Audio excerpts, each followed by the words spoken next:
Hey guys, so today I'm going to be looking at more Am I Wrong stories. So yeah, let's just get right into the video. A couple weeks ago, I went on a Tinder date with a guy who I knew from high school. We were mutual acquaintances before this, and when we matched on Tinder, we agreed to meet up. I picked him up at 7 and we went and got some food. After that, we drove to some secluded place so we could talk with extra privacy. Leave it up to the imagination. Anyway, around 10:30, he starts to complain about his stomach hurting.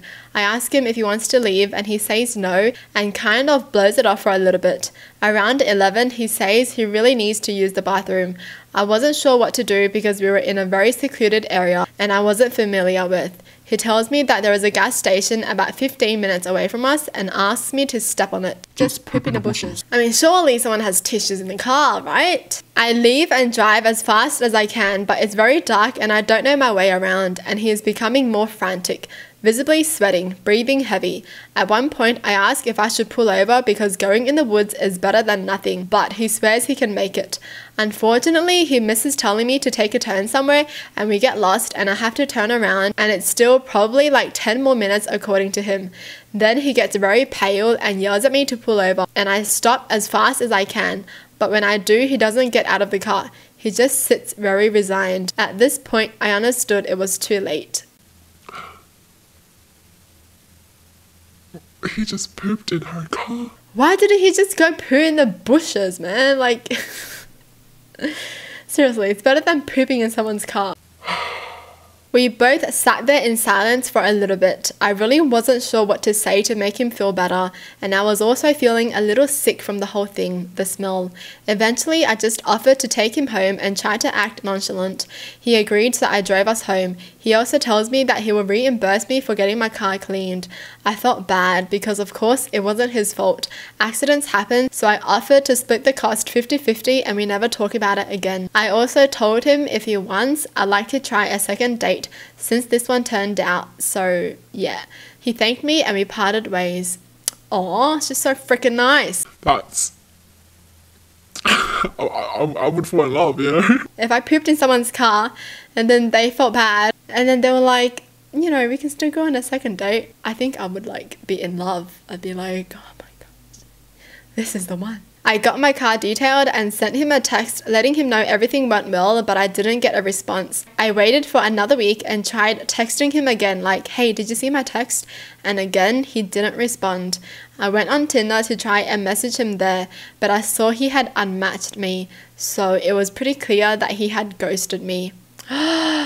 I was pretty pissed, not gonna lie, because I thought I was chill about the whole situation.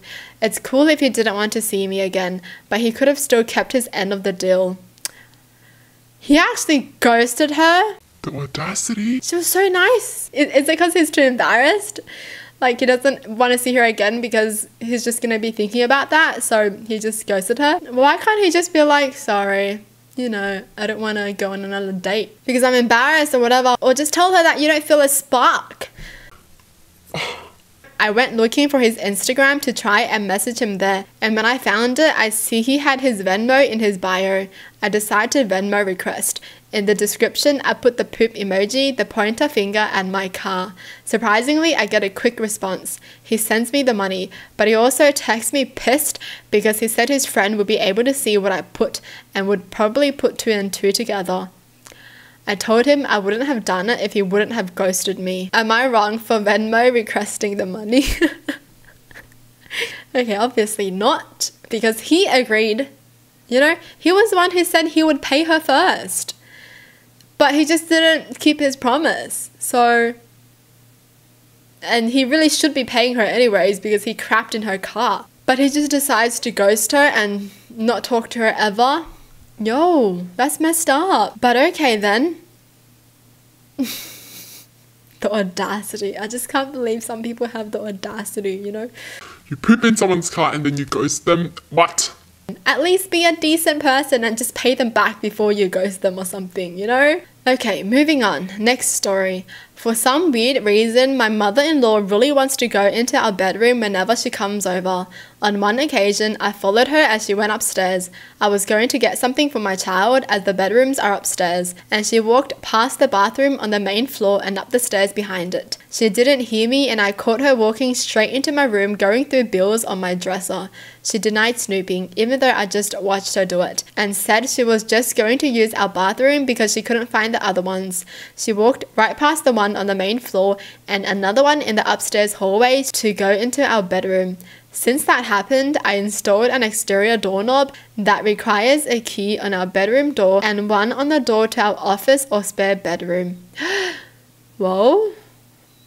Why though? Why would she want to do that? Why would she want to go into someone's bedroom and just snoop at the bills? Is she like trying to find like something? Maybe she is. Maybe she's trying to cause trouble between the couple. Be like, see, this is what your wife did. However, she's still always forgetting where the bathroom is and trying the bedroom and office door. This really ticks me off. My husband says that I just get annoyed at this because everything she does drives me crazy, and since we've put locks on our rooms we don't want her in, there isn't really a problem anymore.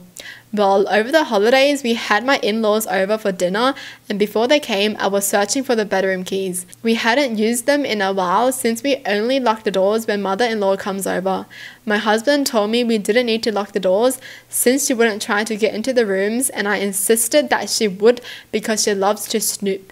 We went back and forth and decided to cover the doorknobs in super fine glitter to see if she tried them. I did this once before when husband didn't believe me about the snooping to prove she'd been in the rooms. Last time she ignored the glitter and we didn't say anything about it, but then my husband couldn't deny that she tried to snoop. So this time I covered the knobs in glitter, and for the office went a touch further and rigged a little folder of glitter over the door to the office before the in-laws came over. I left it one side unlocked and it was set, so if you walked into the room you would get covered in glitter.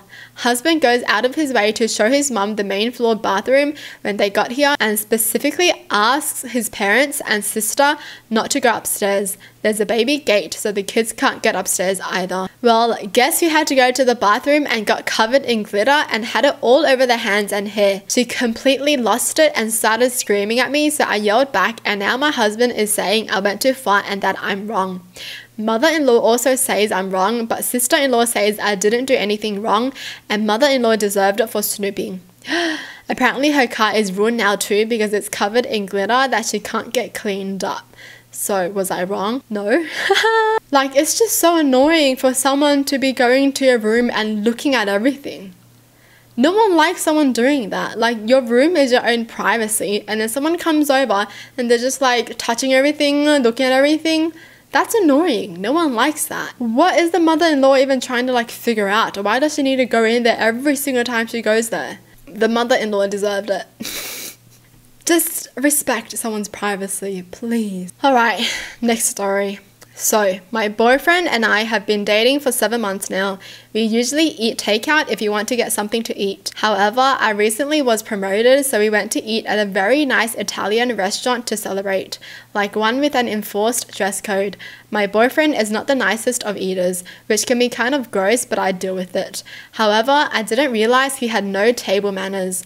At the restaurant, after we were served our first appetizer, a beautifully plated bruschetta dish, he looked at me and jokingly asked me if I would be upset if he enjoyed his meal the same way he would at home. I told him that we were at a nice restaurant and there were other customers around. He didn't say anything, but instead started digging into the bruschetta with his hands, ignoring the serving fork, getting sauce all over his fingers. I let this go. However, when the pasta came out, he smirked at me and ate like he hadn't eaten in a week. He dropped his fork and started picking up pieces of chicken and noodles with his fingers, getting sauce everywhere. The tablecloth, his hands, his clothes and face. He didn't miss the opportunity to loudly burp after he had finished, destroying his side of the table. The table next to us was astonished. My waiter even asked him if it was okay. Other customers were staring. He also put his feet up on the chair next to us, blocking the aisle. Oh my god, okay, that's enough. You can do anything you want, but don't do anything that would make it hard for other people. At first, I just thought it was like a little bit funny, right? But nah, he just sounds like a freaking jerk now. He just sounds like he doesn't care about anyone at all but himself. He even smirked at her, because he knew what he was doing, you know? He knew she was going to be embarrassed, and he was like, a grown man that can't even use a fork. That's embarrassing. That's so embarrassing. And it's not even about like being comfortable eating outside. It's just being polite. You know, you eating like that is just not very considerate of you of other people that just want to be there to enjoy the meal, you know, and have a good time instead of looking at someone pig out in front of them. But no, he has no consideration for anyone there. Not even his partner. Okay, that doesn't even sound like a friend that I want to have around, to be honest. Like, if my friend did this every single time we went out, every single time we ate, and just ate like a freaking, you know, savage, I don't want to be out with you anymore. I had no idea what to do. I didn't want to make even more of a scene, so I just asked for the check, which I paid, and left really embarrassed. On the way home, I told him how embarrassed I was, and he just said it was my fault for not letting him enjoy the meal as he pleased, and that since we were paying customers, the other guests had no business judging us. Well, now we really know what type of person he is. Like, just because you pay for something doesn't mean you have a right to be like rude. And it's the fact that he doesn't even know why. And it's just the fact that he thinks she has a problem with it because other people are judging them. Like, it's not really that. It's just more like you should just let everyone in the restaurant enjoy the meal peacefully, instead of eating like that, because it's a nice restaurant, you know? People want to feel like they're at a nice, expensive place, so they want everything to be like, you know, perfect. Well, that's it for the video. Hope you guys enjoyed. Tell me in the comments down below what your thoughts are, and as always, thanks for watching. Hope you guys liked it, and I'll see you guys next time. Bye!